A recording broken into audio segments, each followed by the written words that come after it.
Welcome back to Base Camp, WNC. Well, I got quite a few emails off my Gmail account from some viewers about putting a septic tank in, and this is where a homesteader or landowner can save a good bit of money. Most counties and states and all allow the homeowner to put them in and their agent, so I'm going to go through a step-by-step detail as much as video as I've shot and kind of show you how this whole thing works.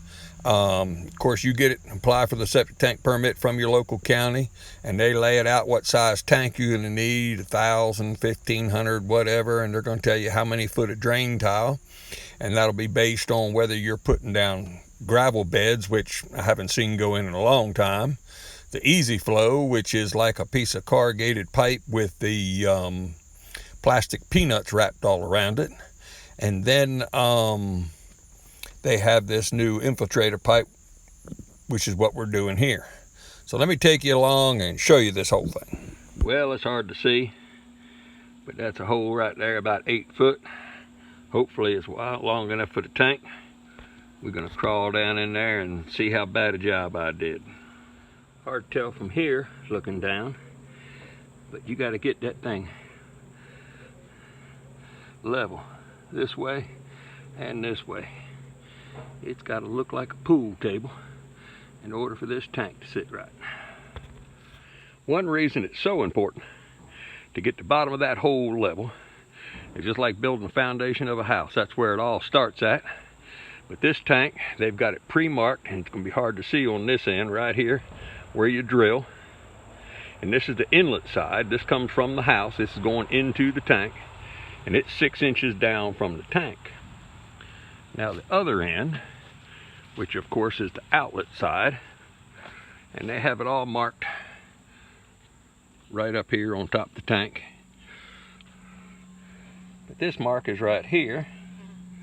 I don't know if you can quite see it on the end of my finger right there, but that's 9.5 inches from the top of the tank down. So they got a 3.5 inch fall. So if that tank's sitting right, the water in a 4-inch pipe ain't gonna back up that pipe, because it's all gonna come out this end. Like anything else, you got to get it right to start with, and that's how level that dirt is in the bottom of that hole, front to back, side to side, X and Y axis. It's got to be right, and that's kind of why, and that takes care of everything when you set it in. And then when we set it in, we'll put a level on the top and make sure it's right.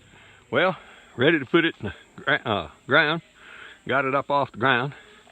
Company's thought of everything. They even got pre-drilled holes and these ropes through it for lifting points, so you're not trying to wrap it around the tank and break and pop the tank.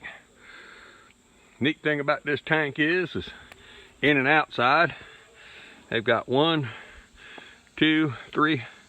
You can go either on left or right side in the end, on the inflow and the outflow, so you can put the tank vertical or sideways, anything you want. Well, let's go see if we can get this one down in a hole and get it backfilled. Well, there it is. As you can tell, it's sitting down. I put the level on it, it's level. Don't pay any attention to the machine, it's kind of sitting on an angle. But what we got to do now is put about 1 foot of dirt all the way around it, and then get in there and walk it or pack it down. And we'll just go ahead and, what they call, bring it up in lifts every 12 inches. For all of you that can see that, plastic bag they got held down with the screw in the woods, that's like the frozen turkey with the giblets. In that plastic bag, besides the directions, there's also the T's, the grommets, all the bolts and screws. So that's kind of like the giblet bag in this great big turkey, but it comes complete. Well, there's the septic tank in. Once again, I get paranoid, so I got a 1-inch line running from the well over here. We're going to let it run about an hour and put 600 gallons of water in that tank, because I still don't believe they can't float back up out of the ground, but I'm going to put some weight in it so I don't have to worry about it. But there it is. We're going to go ahead and start the drain field next. That's no big thing. We did one the other day, and we might have to clear a little bit of woods out or something to get it in there, but we'll make it fit here somehow.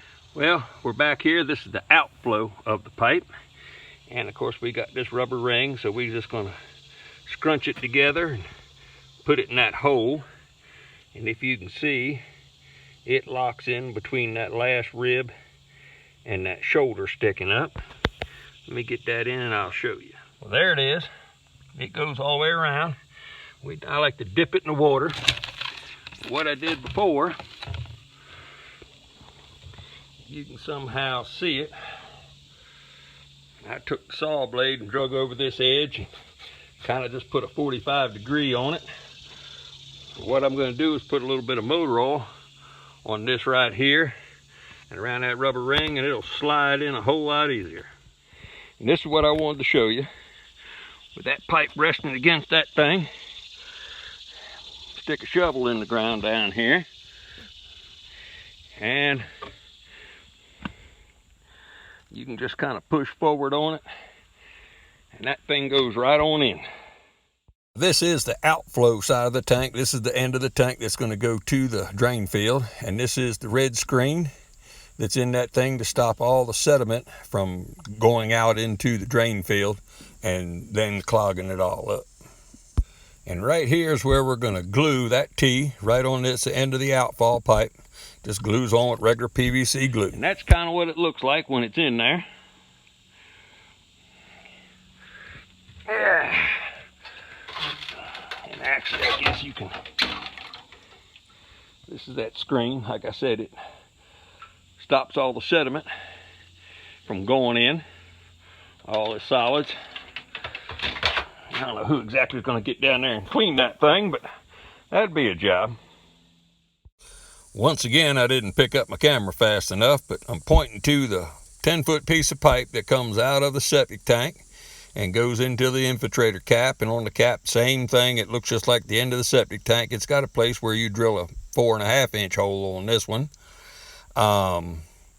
And you're still going with a quarter bubble fall. You want about 1 inch in every 10 foot. So every 10 foot, you go down 1 inch or thereabouts, grade it out.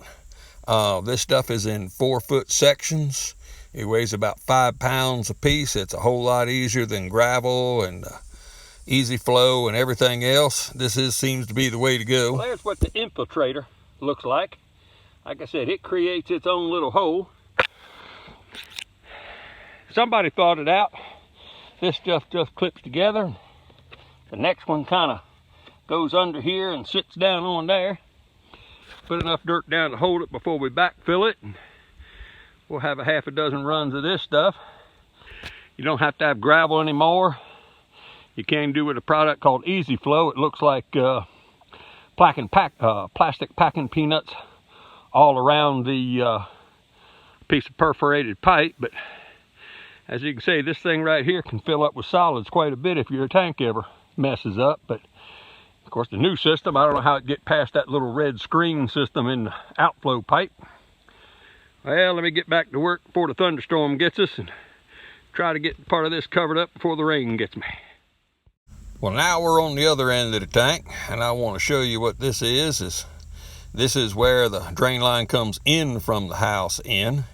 And once again, they supply with the T's, and the T just glues right on the end of that pipe. And that pipe is mainly so that any of the floating material doesn't clog it up.